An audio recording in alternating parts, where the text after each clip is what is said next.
Hello friends and my dear students, आप सबका फिर से स्वागत है मेरे चैनल रीजनिंग अनलॉक्ड पर।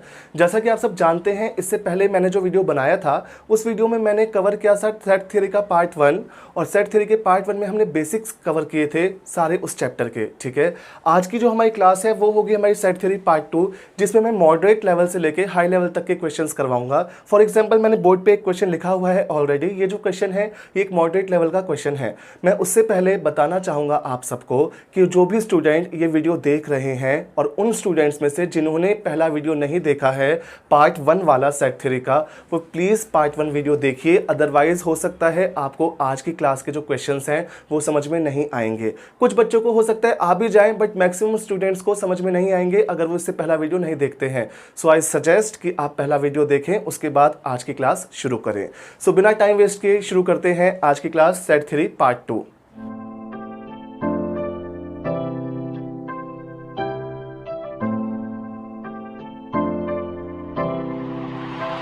सो देखिए, यहाँ पे मैंने क्वेश्चन लिखा हुआ है, इंग्लिश में लिखा है इसलिए हिंदी में एक बार एक्सप्लेन कर देता हूँ फटाफट से। मैंने कहा है कि एक एग्जाम हुआ, उस एग्जाम में 30% स्टूडेंट्स ऐसे हैं जो दोनों सेक्शन में क्लियर हो गए यानी पास हो गए।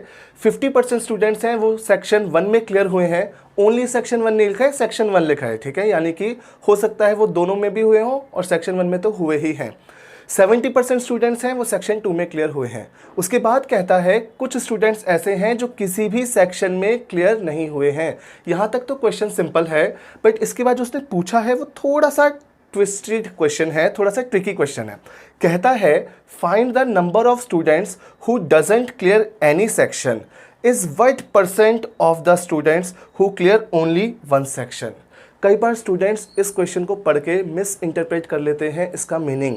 हिंदी में इसका मतलब है कि जो बच्चे किसी भी सेक्शन में पास नहीं हुए हैं वो कितने प्रतिशत है उन बच्चों का जो केवल एक सेक्शन में पास हुए हैं। कई बार स्टूडेंट सोचते हैं कि जो बच्चे पास नहीं है वो निकालना है ओनली सेक्शन 1 के कितने परसेंट हैं। ओनली सेक्शन 1 की बात नहीं चल रही, एक सेक्शन की बात चल रही है, चाहे वो सेक्शन 1 हो चाहे वो सेक्शन 2 हो। लास्ट टाइम क्वेश्चन सुन लीजिए कि जो बच्चे किसी भी सेक्शन में पास नहीं हुए हैं वो कितने प्रतिशत हैं उन बच्चों का जो केवल एक सेक्शन में पास हुए हैं, चाहे वो सेक्शन 1 है चाहे वो सेक्शन 2 है। तो इस क्वेश्चन का आंसर हम निकालते हैं। सॉल्यूशन देखो पूरा इसका। सबसे पहले मैंने फिगर ड्रॉ की, तो ऑब्वियसली यहाँ पे क्लियर पास होने वाले बच्चों के बारे में बताया है, तो जो मैं फिगर बनाऊंगा वो किसकी बनाऊंगा, क्लियर करने वाले स्टूडेंट्स के। सो मैंने सबसे पहले देखा कि 50% स्टूडेंट्स ने सेक्शन 1 क्लियर की। सो ये सर्कल मैंने बनाया 50% स्टूडेंट्स का जिन्होंने सेक्शन 1 क्लियर की।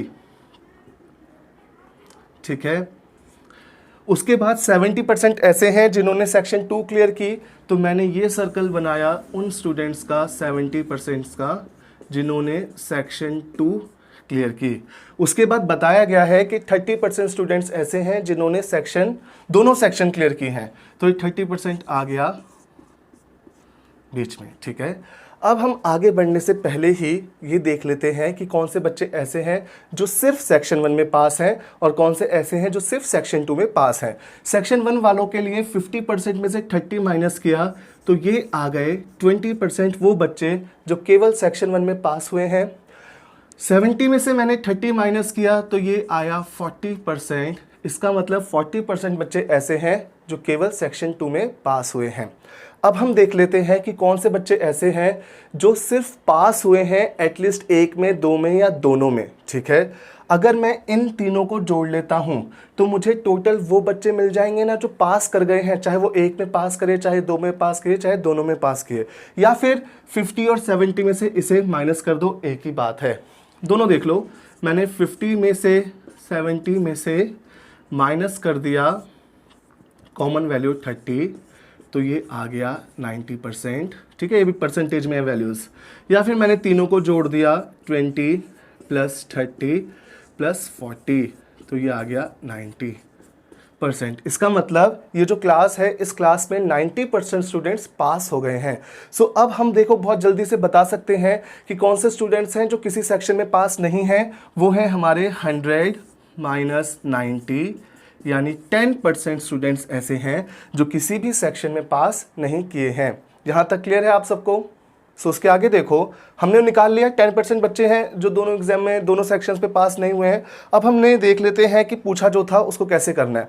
अब यहाँ पे 20% बच्चे हैं जो सेक्शन 1 में ओनली है, 40% है जो सेक्शन 2 ओनली है, 30% है जो दोनों हैं। हमें पता करना है कि जो बच्चे 10% बच्चे जो किसी सेक्शन में पास नहीं हुए हैं वो कितने प्रतिशत है उनका जो सिर्फ एक सेक्शन में पास हुए हैं। तो सिर्फ एक सेक्शन में पास होने वाले बच्चे हैं 20 ओनली सेक्शन 1 के और 40 ओनली सेक्शन 2 के।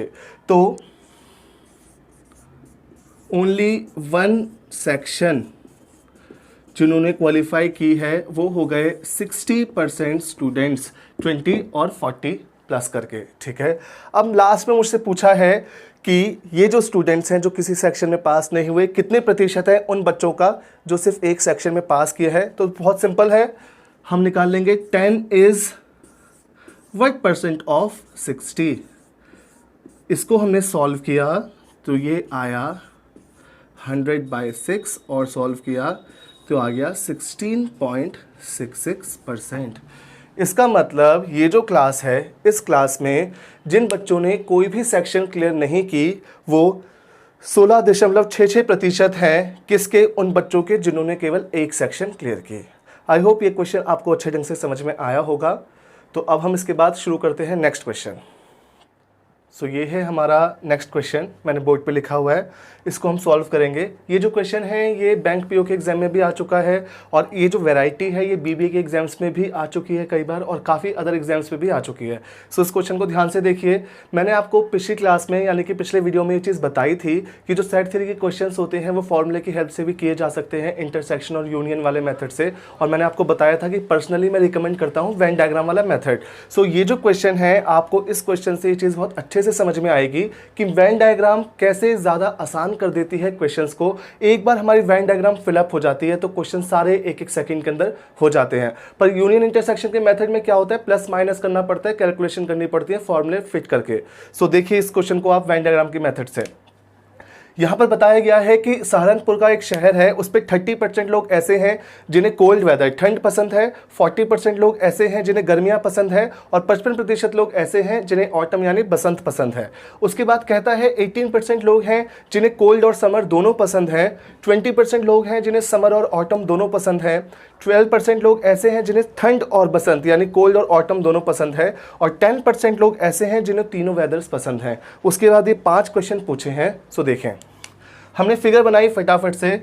हमने कहा 30% लोग पसंद करते हैं कोल्ड, तो ये बनाया हमने सर्कल, इसमें लिखा 30% और ये आ गया कोल्ड जिन्हें ठंड पसंद है। उसके बाद बोला है 40% समर, तो ये बनाया सर्कल, ये आया 40% समर। ठीक, उसके बाद कहा गया है 55% ऑटम, ये बनाया हमने सर्कल और ये आ गया 55% ऑटम। ठीक, अब हम देखते हैं कितने लोग ऐसे हैं जिन्हें कोल्ड और समर पसंद है। अब आप ध्यान से सुनिएगा, यहाँ पे फिट करते समय वैल्यूज़ को थोड़ी सी गड़बड़ कर देते हैं बच्चे।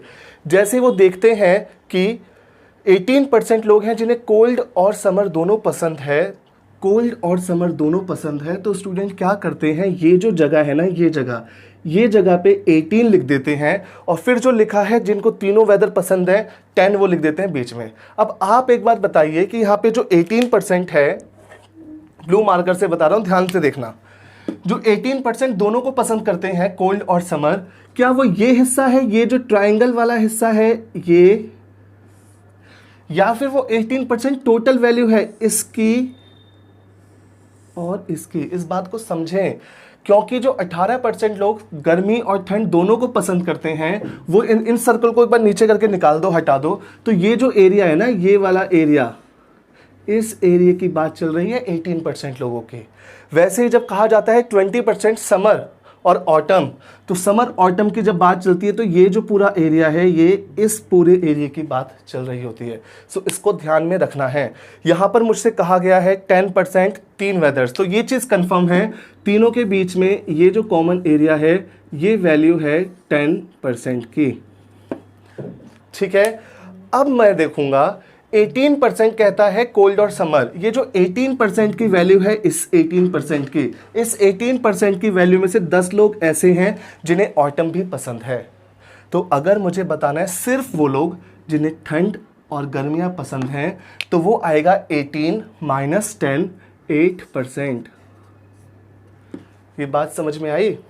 ध्यान से देखो, 20% स्टूडेंट्स ऐसे हैं जिन्हें समर और ऑटम पसंद है। समर और ऑटम, ये पूरा एरिया, ये वाला पूरा एरिया समर और ऑटम का है। इसमें से 10% लोगों को ठंड भी पसंद है। तो अगर ओनली समर और ऑटम निकालना है तो 20 में से ये 10 माइनस करो, ये जो बचा ये आया 10%। ठीक, लास्ट में बोला गया है 12% लोग ऐसे हैं जिन्हें कोल्ड और ऑटम पसंद है। उस 12 में से 10% को तो ये भी पसंद है समर, तो ये जो वैल्यू आई 12 माइनस 10, ये आई 2%। यहाँ तक समझ में आया? अब सुनो, 30% लोग हैं ये पूरा सर्कल जिन्हें ठंड पसंद है, 8% है जिन्हें सिर्फ ठंड और गर्मियाँ पसंद हैं, 10% जिन्हें सिर्फ गर्मियाँ और ऑटम पसंद है, 2% जिन्हें सिर्फ ये दोनों पसंद हैं, 55% ये पूरा सर्कल है और 40% ये पूरा सर्कल है। अगर कोई मुझसे कहे कि ओनली कोल्ड कितनों को पसंद है, तो 30 में से ये तीनों वैल्यूज़ माइनस कर दो। 30 में से इन तीनों को माइनस किया तो ये बचा 10%। 10% लोग ऐसे हैं जिन्हें सिर्फ ठंड पसंद है। उसके बाद कहा जाए सिर्फ गर्मियाँ कितनों को पसंद है, तो 40 में से इन तीनों को माइनस कर दो, ये हो गए 28, तो ये आ गया 12%। उसके बाद कहा गया सिर्फ ऑटम कितनों को पसंद है, तो 55 में से इनको माइनस कर दो, 55 में से 22 माइनस किए तो कितना बचता है? 23। यहाँ तक समझ में आया सबको? अब हम चलते हैं क्वेश्चंस की तरफ। सबसे पहले कहता है कितने लोग ऐसे हैं, how many like only cold. अब आप देखो, ये है कोल्ड का सर्कल और ये है पूरा सर्कल। ओनली कोल्ड की वैल्यू कितनी थी? 10।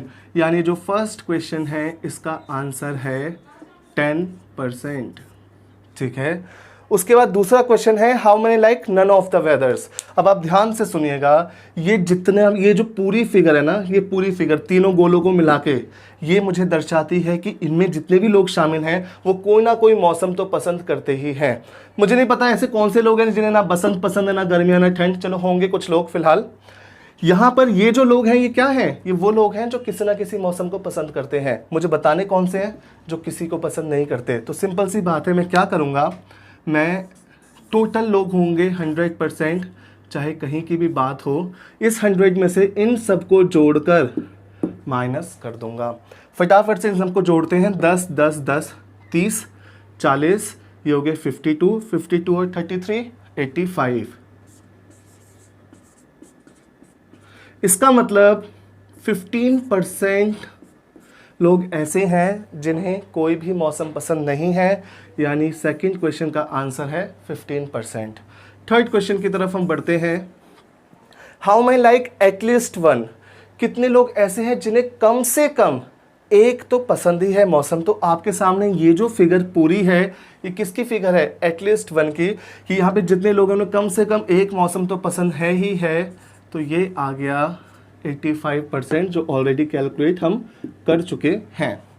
उसके बाद कहता है फोर्थ क्वेश्चन में how many like only one. कितने लोग ऐसे हैं जो सिर्फ किसी एक मौसम को पसंद करते हैं। सिर्फ एक मौसम वाले 10% हो गए सर्दियों के, 12% हो गए गर्मियों के और 33% हो गए हमारे ऑटम के। इनको हमने जोड़ा 45 और 10, 55% लोग ऐसे हैं जो सिर्फ एक मौसम को पसंद करते हैं, या तो सिर्फ ठंडी, या सिर्फ गर्मी, या सिर्फ बसंत। लास्ट क्वेश्चन देखो, हाउ मैनी एटलीस्ट टू। बच्चों पिछले क्वेश्चन का जो 5th क्वेश्चन था, जब वो मैं करा रहा था तो कुछ टेक्निकल इश्यूज आ गए थे जिसके चलते वो वीडियो कंटिन्यू हो पाया। सो मैं फटाफट से आपको लास्ट क्वेश्चन करा देता हूँ, फिर हम अगले क्वेश्चन पे बढ़ते हैं। सो देखो, मैं 5th क्वेश्चन में ये बताया गया था कि how many people at least to. ठीक है, कितने लोग ऐसे हैं जो कम से कम 2 वेदर पसंद करते हैं। तो आप जानते हैं ये जो 12 थे ये ओनली समर वाले थे, ये 10% ओनली कोल्ड वाले थे और ये 55% में से 33% ओनली ऑटम वाले थे। सो एटलीस्ट 2 का मतलब है कम से कम 2 मौसम पसंद करने, चाहे वो 3 करे, चाहे 4 करे, चाहे 2 करे, एटलीस्ट 2। तो एटलीस्ट 2 के लिए सिंपल हम क्या करेंगे, 8 10 10 इनको जोड़ देंगे। सो ये आ जाएगा हमारा 30%। सो ये क्वेश्चन हमारा कंप्लीट हो गया। 5th क्वेश्चन मैंने करा दिया। 30% लोग ऐसे हैं जो कम से कम 2 वेदर पसंद करते हैं। ये क्वेश्चन अगर आपको अच्छे ढंग से क्लियर है तो हम आगे बढ़ते हैं। अभी मैंने आपको जो 2 क्वेश्चंस कराए वो दोनों क्वेश्चंस मॉडरेट लेवल के थे। अब मैं जो क्वेश्चंस कराने वाला हूँ आपको वो हाईएस्ट लेवल के क्वेश्चंस हैं सेट थ्योरी के। सो उन्हें ध्यान से देखिएगा और समझिएगा, ठीक है। तो हम नेक्स्ट क्वेश्चन शुरू करते हैं। सो ये है हमारा नेक्स्ट क्वेश्चन।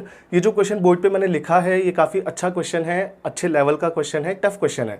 इस क्वेश्चन को अगर मैं बात करूं तो जीमेट में ये क्वेश्चन एज इट इज़ आ चुका है सेम वैल्यूज़ के साथ। सेबी का एक पेपर हुआ था असिस्टेंट मैनेजर का कुछ साल पहले, उसमें भी आया था। एमबी और बैंकिंग के एग्जाम्स में भी आपको ऐसे क्वेश्चन देखने मिल सकते हैं। जिन भी एग्जाम्स में ग्रुप की फॉर्म में क्वेश्चन आते हैं ना, पहले इन्फॉर्मेशन दे दी जाती है और फिर 3-4 क्वेश्चन लगातार उससे पूछे जाते हैं, उस टाइप के एग्जाम्स में ऐसे क्वेश्चन आ सकते हैं। ध्यान से देखिएगा इस सवाल को। यहाँ पर सबसे पहले मुझे बताया गया है कि एक क्लास में टोटल 120 स्टूडेंट्स हैं और उनका नंबर भी बता दिया 1 से लेके 120। किसी का नाम नहीं है, स्टूडेंट का नाम ऐसे ही है, फर्स्ट, सेकंड, थर्ड, फोर्थ, ठीक है। फिर बोला गया है कि जितने भी इवन नंबर्ड वाले स्टूडेंट हैं, जैसे दूसरा, चौथा, छठा, उन सारे स्टूडेंट्स ने क्या लिया, फिजिक्स सब्जेक्ट चूज़ किया। उसके बाद बताया गया है जो नंबर्स 1, 2, 3, 4, 5, 6 इन 7 में जो नंबर 5 से कट जाते हैं, डिविजिबल हैं, उन सब ने कौन सा सब्जेक्ट ऑप्ट किया, केमिस्ट्री ऑप्ट किया। उसके बाद बोला गया है जो नंबर 7 से डिवाइड हो जाते हैं उन सब ने मैथ्स चुना। सवाल हमसे ये पूछा गया है कि ऐसे कितने स्टूडेंट्स हैं जिन्होंने कोई भी सब्जेक्ट नहीं चुना इन तीनों में से। किन तीनों में से, फिजिक्स में से, मैथ्स में से और केमिस्ट्री में से, ठीक है। सो अब हम देखो कैसे करते हैं इस क्वेश्चन को। सबसे पहले मैंने कहा कि जो स्टूडेंट्स चूज़ करते हैं सब्जेक्ट, उन तीनों सब्जेक्ट्स के लिए हम यहाँ पे वेन डायग्राम की फिगर बनाएंगे। मैंने देखा कि कितने स्टूडेंट्स हैं जिन्होंने इवन नंबर वाले स्टूडेंट्स जिन्होंने क्या चुना है, फिजिक्स, ठीक है। सबसे पहले एक चीज़ ध्यान दीजिएगा, टोटल स्टूडेंट्स हैं 1 से लेके 120 तक, ठीक है। अब मैं जानता हूँ कि इसमें इवन नंबर्स क्या होंगे। 120 को मैंने डिवाइड किया 2 से, तो इसका मतलब 60, ठीक है। तो आप कह सकते हैं 60 स्टूडेंट्स ऐसे हैं इवन नंबर्ड वाले जिन्होंने फिजिक्स चुना। उसके बाद आगे की क्वेश्चन देखो, 5 से डिवाइड होने वाले स्टूडेंट्स ने कौन सा सब्जेक्ट चुना है, केमिस्ट्री। तो मैंने यहाँ पे क्या किया, 120 को 5 से डिवाइड किया, ये आता है हमारा 24। इसका मतलब 24 स्टूडेंट्स ने कौन सा सब्जेक्ट चुना है, केमिस्ट्री।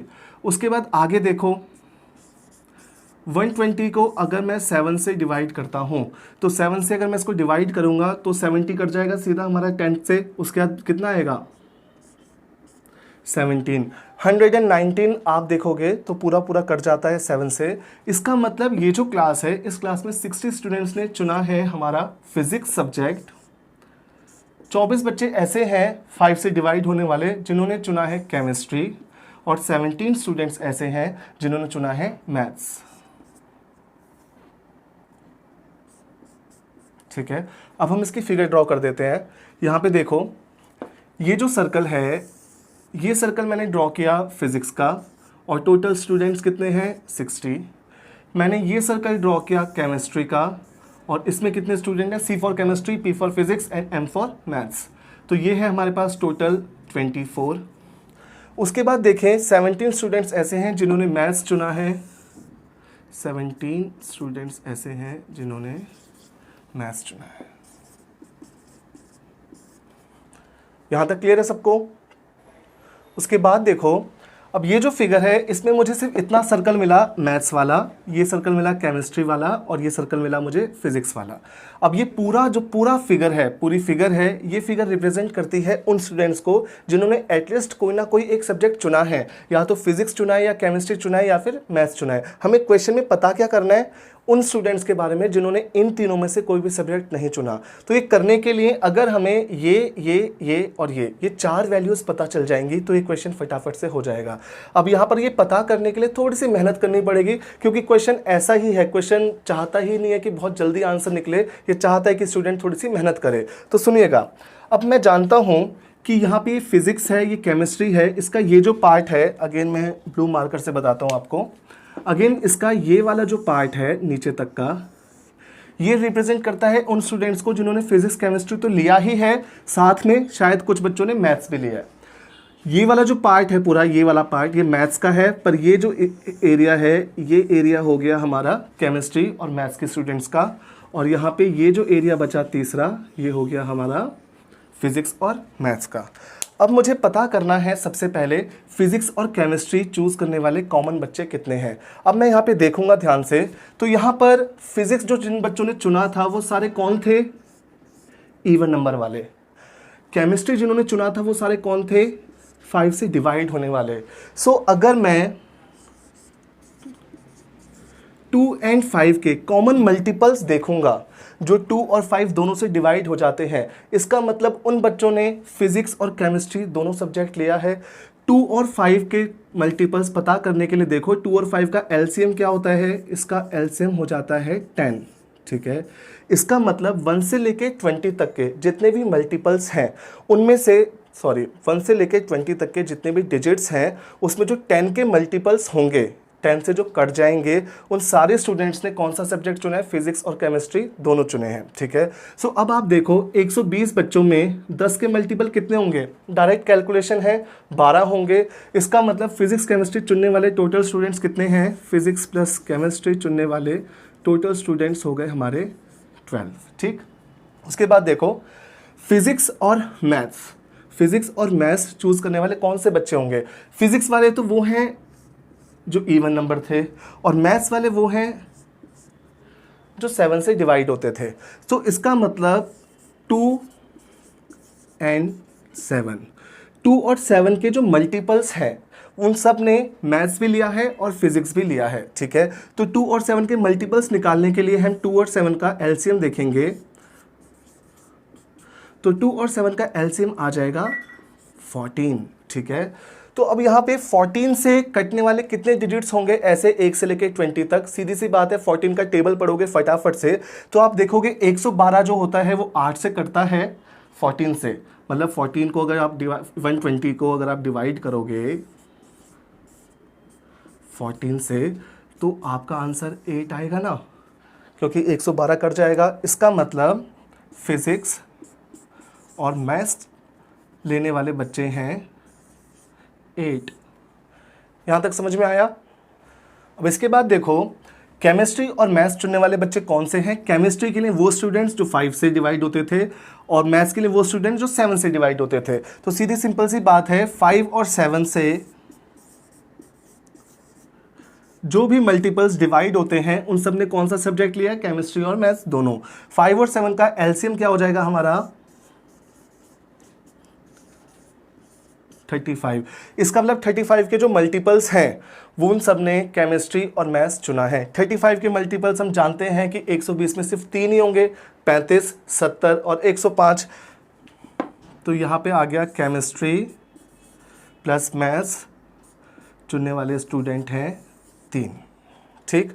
मैं आपको फटाफट से एक बार फिर से बता देता हूँ। यहाँ पे मैंने जो किया है इस क्वेश्चन में ये बताया था कि इवन नंबर वाले बच्चों ने फिजिक्स चुना, 5 से विभाजित होने वाले बच्चों ने कौन सा मैथ्स सब्जेक्ट चुना, केमिस्ट्री, और 7 से डिवाइड होने वाले स्टूडेंट्स ने मैथ्स चुना। अब ये फिगर मैंने बना दी थी यहाँ पर समझाने के लिए। मुझे 60 मिल गए थे फिजिक्स वाले, 24 वाले मिल गए थे केमिस्ट्री के, और 17 मिल गए थे मैथ्स के। इसके बाद मैंने देखा कि 2 और 5 के जो मल्टीपल्स होंगे वो सब कॉमन होंगे फिजिक्स केमिस्ट्री में, 2 और 7 के जो मल्टीपल्स होंगे वो सब कॉमन होंगे फिजिक्स और मैथ्स में, और 5 और 7 के जो मल्टीपल्स होंगे वो होंगे केमिस्ट्री और मैथ्स में। सो मैंने यहाँ 2, 5 का एलसीएम लिया, देखा टोटल 12 डिजिट्स आएंगे 120 तक में। यहाँ पर मैंने देखा 2 और 7 का एलसीएम 14, तो मैंने देखा टोटल 8 डिजिट्स आएंगे, सॉल्व करके दिखा रखा है यहाँ पे आपको। और 5 और 7 का जो एलसीएम है 35, ऐसे 3 ही नंबर आएंगे टोटल 120 में। सो मुझे ये वैल्यूज़ मिल गई, ये वैल्यू मिल गई मुझे 12, ये वैल्यू मिल गई मुझे 8, और ये वैल्यू मिल गई मुझे 3, ठीक है। अब देखो इस क्लास में ऐसे भी कुछ बच्चे हैं, ये वाला पार्ट आपको पता है, ये रिप्रेजेंट करता है कि कितने स्टूडेंट्स ऐसे हैं जिन्होंने तीनों सब्जेक्ट लिए हैं, ठीक है। सो यहाँ पर ये वाला पार्ट निकालने के लिए मुझे क्या करना पड़ेगा, मुझे वो स्टूडेंट्स देखने पड़ेंगे जिन्होंने फिजिक्स भी लिया है, केमिस्ट्री भी लिया है और मैथ्स भी लिया है। फिजिक्स लेने वाले स्टूडेंट्स वो थे जो इवन थे, केमिस्ट्री लेने वाले स्टूडेंट्स वो थे जो 5 से करते थे, मैथ्स लेने वाले स्टूडेंट्स वो थे जो 7 से करते थे, ठीक है। तो 2, 5 और 7 का हम एलसीएम देखेंगे। अगर मैं 2, 5 और 7 का एलसीएम देखूंगा, देखो एलसीएम निकालना बहुत सिंपल सी बात है, वो आई थिंक आप सबको आता होगा। कभी भी अगर हमें यहाँ पे प्राइम नंबर्स मिलते हैं और एलसीएम निकालना है तो उनका जो मल्टीप्लिकेशन होता है वही उनका एलसीएम होता है। तो 2, 5 और 7 का जो एलसीएम होगा वो हो जाएगा 70 यानी 70th स्टूडेंट जो है, ऐसा एक ही बच्चा है जिसने तीनों सब्जेक्ट्स लिए हैं, फिजिक्स, केमिस्ट्री और मैथ्स। क्योंकि 1 से लेके 120 तक 70 सिर्फ एक ही बार आता है, इसलिए ऐसा एक ही बच्चा है। सपोज अगर टोटल 120 स्टूडेंट्स होते तो 70 दो बार आ जाता, 140 या 150 कितने भी स्टूडेंट्स होते तो उस केस में 70 दो बार आ जाता, तब 2 स्टूडेंट हो जाते। तो यहाँ पर 70 एक बार आता है, इसलिए physics plus chemistry plus maths लेने वाले स्टूडेंट कितने हैं? सिर्फ एक। ठीक है यहाँ तक। उसके बाद देखो, अब मैं जानता हूं ये जो पूरा एरिया है इसमें कॉमन जो है वो है 1। ठीक, यहां पर कितने स्टूडेंट हैं जिन्होंने फिजिक्स और केमिस्ट्री लिया है? 12 स्टूडेंट्स हैं। 12 स्टूडेंट्स ने फिजिक्स केमिस्ट्री, यानी ये जो टोटल वैल्यू है ये कंप्लीट, ठीक है, ये टोटल 12 है। एक है जिसने तीनों लिए हैं, तो ये 11 होंगे वो स्टूडेंट्स जिन्होंने सिर्फ फिजिक्स और केमिस्ट्री लिया है। उसके बाद देखो, ये जो एरिया है पूरा, ये वाला एरिया, ये रिप्रेजेंट करता है केमिस्ट्री को और मैथ्स को। केमिस्ट्री और मैथ्स लेने वाले स्टूडेंट्स कितने हैं? केमिस्ट्री और मैथ्स लेने वाले स्टूडेंट टोटल 3 हैं, जिनमें से एक ने तीनों सब्जेक्ट लिए हैं, तो ये बच गया 2। और वैसे ही फिजिक्स और मैथ्स लेने वाले स्टूडेंट्स थे 8, जिसमें से 1 माइनस हुआ, ये आ गया 7। ठीक है, क्वेश्चन हमसे क्या पूछा है ये हम कर लेंगे। उससे पहले एक चीज़ ध्यान से सुनिए, चाहे तो इस क्वेश्चन में वो ये भी पूछ सकते थे, ऐसे कितने बच्चे हैं जिन्होंने सिर्फ फिजिक्स लिया है, तो अब फिजिक्स में से ये तीनों वैल्यू माइनस करूंगा, ओनली फिजिक्स निकल जाएगा। केमिस्ट्री में से तीनों वैल्यू माइनस करूंगा, ओनली केमिस्ट्री निकल जाएगा। और वैसे ही 17 में से मैं ये तीनों वैल्यू माइनस करूंगा तो ओनली मैथ्स निकल जाएगा। यहाँ तक कोई डाउट किसी को? ऑब्वियसली यहाँ तो नहीं बता सकते, बट आप कमेंट सेक्शन में अपने डाउट्स पूछ सकते हो। सो हम इसके आगे बढ़ते हैं। हमने फटाफट से कैलकुलेट किया, 60 में से मैंने ये तीनों डिजिट्स माइनस किए, ये हो गए 12 और ये हो गया 19। 19 में 60 में से माइनस करता हूं, कितने आते हैं? ये आ गए हमारे पास 41। ठीक है, 24 में से मैं तीनों डिजिट्स माइनस करता हूं 14, तो ये आते हैं 10। और वैसे ही 17 में से मैं तीनों डिजिट माइनस करता हूं तो ये आते हैं 7। इसका सीधा मतलब ये है कि यहाँ पर 41 बच्चे ऐसे हैं जिन्होंने सिर्फ फिजिक्स लिया, 10 बच्चे ऐसे हैं जिन्होंने सिर्फ केमिस्ट्री लिया और 7 बच्चे ऐसे हैं जिन्होंने सिर्फ मैथ्स लिया। अब मैं लास्ट टाइम आपको बता रहा हूँ कि जो पूरी फिगर है, ये फिगर रिप्रेजेंट करती है उन बच्चों को जिन्होंने एटलीस्ट कोई ना कोई सब्जेक्ट चुना है। हमने सबको सेपरेट कर दिया अच्छे ढंग से, सो दैट वो क्वेश्चन में कुछ भी पूछता तो हम तुरंत बता पाते। फिलहाल उसने क्वेश्चन में पूछा है उन बच्चों की संख्या जिन्होंने कोई भी सब्जेक्ट नहीं लिया है। सो अगर मैं इन सबको ऐड ऑन कर दूंगा तो मुझे वो स्टूडेंट्स मिल जाएंगे जिन्होंने एटलीस्ट एक सब्जेक्ट लिया है। 120 में से मैं माइनस कर दूंगा उन स्टूडेंट्स को, तो हमारा आंसर आ जाएगा। हमने सबको ऐड किया फटाफट से। देखो मैंने इन सबको ऐड किया, ये जो वैल्यू है, ये सर्कल जो है, ये तो सीधा सीधा 60 है।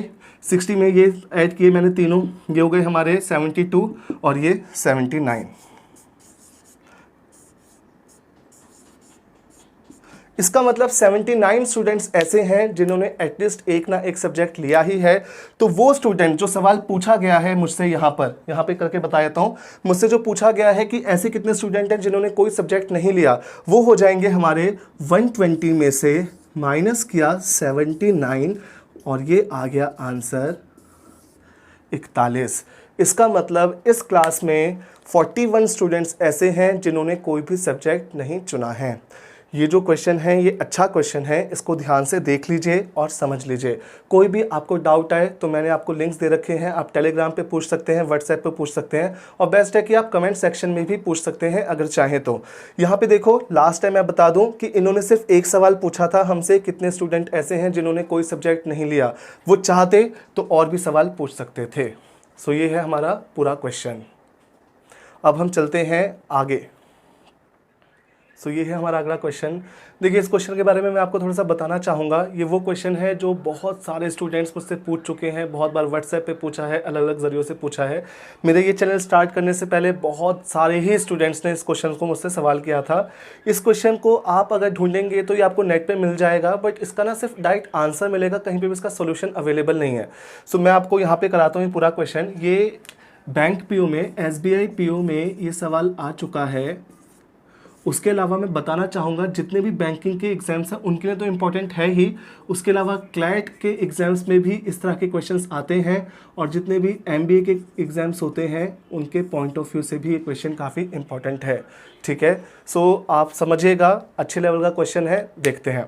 सबसे पहले देखो इस क्वेश्चन में क्या क्या बताया है। बोला है 468 स्टूडेंट्स का डेटा दिया गया है और बताया है कि उन्होंने एग्ज़ाम दिया था फिज़िक्स का, मैथ्स का और केमिस्ट्री का, और उसकी इन्फॉर्मेशन यहाँ पे प्रोवाइड की गई है। और उसके बाद फिर हमसे 4 सवाल पूछे गए हैं। ठीक है, यहाँ पर हमें क्या क्या बताया है। 468 बच्चों में से पास हुए हैं सारे सब्जेक्ट्स में 197, फेल हुए हैं तीनों सब्जेक्ट्स में 70, केमिस्ट्री में फेल हुए हैं 170, फिजिक्स में 210, मैथ्स में 192 और पास हुए हैं केमिस्ट्री में, ओनली केमिस्ट्री में 64, पास हुए हैं ओनली फिजिक्स में 51 और पास हुए हैं ओनली मैथ्स में 46।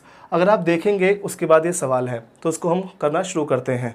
देखो ये जो क्वेश्चन है यहाँ पर देखो 4 इन्फॉर्मेशन फेल्ड की उसमें है और 4 इन्फॉर्मेशन पास्ट की उसमें है। तो यहाँ पर आपकी मर्जी है, आप वेन डायग्राम का जो सिनेरियो बनाएंगे वो फेल की फॉर्म में बनाएं या पास की फॉर्म में बनाएं। बट एक चीज़ का ध्यान रखिएगा, सपोज आप कोई एग्जाम देते हैं फ्यूचर में और उस एग्जाम में अगर इन 8 टोटल 8 है ना, 8 लाइन्स हैं, जिसकी ज़्यादा इन्फॉर्मेशन है उसकी फिगर ड्रॉ करेंगे। यहाँ 4 है इसलिए कोई सी भी कर लो। सपोज अगर 5 लाइन्स होती पास्ट की तो मैं 5 की ही बनाऊंगा फिगर, और अगर 5 लाइन्स होती फेल्ड की तो मैं फेल वाला ही सिनेरियो बनाऊंगा। यहाँ तक क्वेश्चन क्लियर है ये।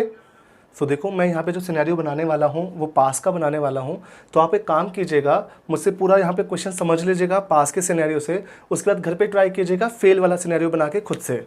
अब देखो यहाँ पे सबसे पहले क्या क्या है। पास की इन्फॉर्मेशन है 3 सब्जेक्ट्स की, हम 3 सर्कल ड्रॉ कर लेते हैं। ये सबसे पहला सर्कल मैंने ड्रॉ किया केमिस्ट्री के लिए, उसके बाद दूसरा सर्कल मैंने ड्रॉ किया फिज़िक्स के लिए और तीसरा सर्कल मैंने ड्रॉ किया मैथ्स के लिए। मैं बता दूं कि ये जो क्वेश्चन है ये मैं कर रहा हूँ पास के सिनेरियो से। इस सर्कल में जितने भी स्टूडेंट्स शामिल होंगे वो सब पास होंगे किसी ना किसी सब्जेक्ट में। ठीक है, केमिस्ट्री का हो गया, फिज़िक्स का हो गया, मैथ्स का हो गया।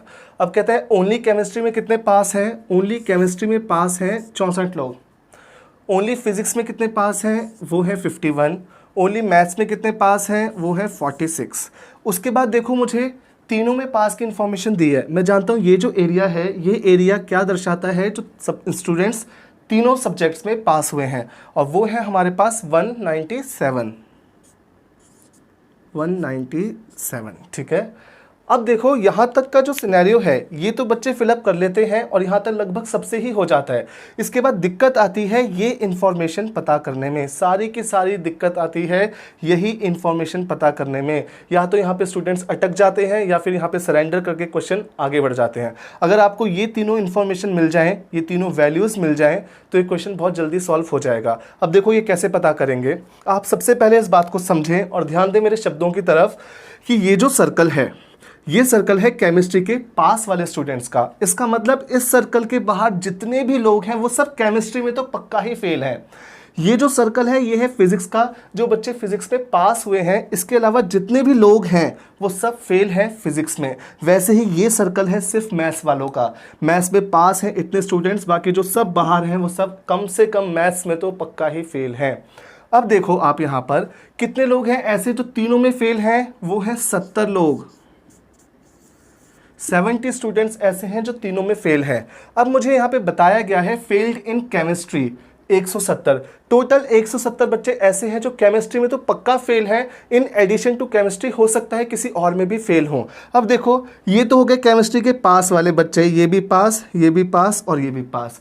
इसके अलावा जो बाहर है ये फेल है पक्का केमिस्ट्री में, ये भी फेल है केमिस्ट्री में, ये भी फेल है केमिस्ट्री में और ये भी फेल है केमिस्ट्री में। अब टोटल केमिस्ट्री में फेल हैं 170 बच्चे। यहाँ कितने काउंट हो चुके हैं, 70, 51 और 46।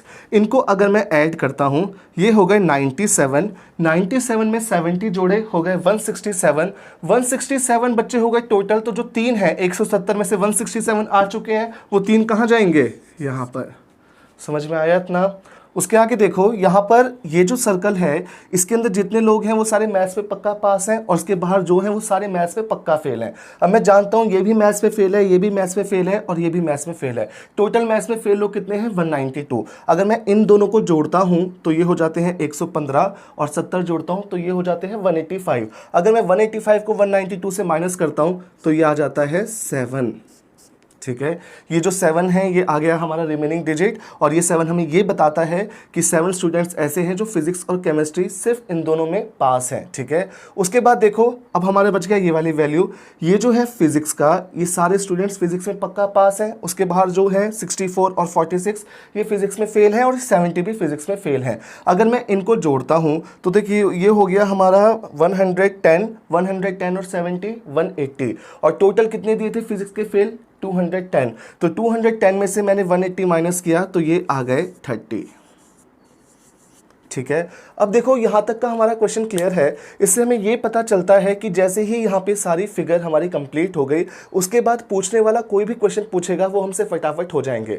जैसे देखो यहाँ पे जो सवाल है, इसमें से सवाल पूछे हैं 4 में से 3 सवाल पूछे गए हैं फेल के, और फिगर का सिनेरियो है पास वाला। बट कोई फर्क नहीं पड़ता, एक बार फिगर बन गई कोई सी भी तो सारे क्वेश्चन हो जाते हैं। 1 बाय 1 करके दिखाता हूँ। सबसे पहला क्वेश्चन है, ये कहता है how many student failed in only chemistry. अब आप एक बात बताओ, जो स्टूडेंट ओनली केमिस्ट्री में फेल हुए हैं, पक्की बात है ना वो अदर 2 सब्जेक्ट्स में पास हुए होंगे। जो लोग सिर्फ 2 सब्जेक्ट में पास होंगे वो सिर्फ 1 सब्जेक्ट में फेल होंगे, जो लोग सिर्फ 1 सब्जेक्ट में फेल होंगे वो पक्का 2 सब्जेक्ट में पास होंगे। वाइस वर्सा है, सेम ही बात है। तो यहाँ पे देखो, अगर मुझे बताना है कितने स्टूडेंट ओनली केमिस्ट्री में फेल हैं, तो इसके लिए मैं सिर्फ इतना बताऊंगा कितने स्टूडेंट्स ऐसे हैं जो मैथ्स और फिजिक्स दोनों में पास हैं। तो मैं जानता हूं मैथ्स और फिजिक्स, सिर्फ मैथ्स और फिजिक्स दोनों में पास हैं, कितने हैं 3, इसलिए इसका आंसर आया हमारा 3, ठीक है। अगला क्वेश्चन देखो, कहता है how many students failed in only 1 subject. Same question है, यहाँ ओनली केमिस्ट्री पूछा था, यहाँ ओनली 1 सब्जेक्ट पूछा है। जितने भी स्टूडेंट्स सिर्फ 2 सब्जेक्ट में पास होंगे वो सारे स्टूडेंट्स सिर्फ 1 सब्जेक्ट में फेल होंगे। तो यहाँ पर देखो कितने स्टूडेंट्स हैं जो सिर्फ 2 सब्जेक्ट में पास हैं, 3 इन दोनों में पास हैं, 7 फिजिक्स केमिस्ट्री में पास हैं, 30 केमिस्ट्री और मैथ्स में पास हैं। इन सबको हमने जोड़ा, इन सबको जोड़ने के बाद आ गया 40। इसका मतलब 40 स्टूडेंट्स ऐसे हैं जो सिर्फ 1 सब्जेक्ट में पास हुए हैं, या आप कह सकते हैं जो सिर्फ 1 सब्जेक्ट में फेल हुए हैं, या आप कह सकते हैं सिर्फ 2 सब्जेक्ट में पास हुए हैं, ठीक है। अगला क्वेश्चन देखो, how many student passed in maths. यहाँ पर जो स्टूडेंट दिए थे मैथ्स के वो दिए थे ओनली मैथ्स के, और जो पूछे हैं वो पूछे हैं इन जनरल जो ओवरऑल मैथ्स में पास हुए हैं, चाहे वो सिर्फ मैथ्स के हों चाहे उसके एडिशन में और भी सब्जेक्ट्स हों। तो ये जो है सर्कल, ये कंप्लीट सर्कल क्या दर्शाता है? ये दर्शाता है कि ये सारे के सारे स्टूडेंट्स मैथ्स में तो पक्का ही पास हैं। इन एडिशन टू मैथ्स किसी और में पास हो तो कोई बात नहीं। तो मैं इन सारे वैल्यूज़ को जोड़ दूंगा, तो इन सबको मैंने जोड़ा, ये हो गया हमारा 200, 230 और ये आ गए हमारे 276, ठीक है। 230 और 46 276। इसका मतलब 276 स्टूडेंट्स ऐसे हैं जो मैथ्स में पास हुए हैं, और 46 ऐसे हैं जो ओनली मैथ्स में पास हुए हैं। लास्ट क्वेश्चन देखो, how many student failed in at least 2 subjects. अब देखो सीधी सिंपल सी बात है, जो स्टूडेंट सिर्फ 2 सब्जेक्ट में फेल हुए हैं इसका मतलब वो सिर्फ 1 ही सब्जेक्ट में पास हुए हैं। पहले क्वेश्चन का जस्ट ऑपोजिट है, ठीक है। जो स्टूडेंट सिर्फ 1 सब्जेक्ट में फेल होंगे वो स्टूडेंट सिर्फ 2 सब्जेक्ट में पास होंगे, और जो स्टूडेंट सिर्फ 2 सब्जेक्ट में फेल होंगे वो स्टूडेंट सिर्फ 1 सब्जेक्ट में पास होंगे। तो यहाँ पर सिर्फ 1 सब्जेक्ट में पास होने वाले स्टूडेंट्स कितने हैं? 51, 64 और 46। इन तीनों को ऐड कर दो, इन दोनों को मैंने ऐड किया, ये आ गया 110। 110 में मैंने 51 जोड़ा तो ये आ गए हमारे पास 161। इसका मतलब ये है कि 161 स्टूडेंट्स ऐसे हैं जो एटलीस्ट 2 सब्जेक्ट में फेल हुए हैं या फिर सिर्फ 1 सब्जेक्ट में पास हुए हैं। सो ये था हमारा अच्छा खासा कॉम्प्लेक्स क्वेश्चन जो कवर हो गया। आई होप आप सबको समझ में आया होगा।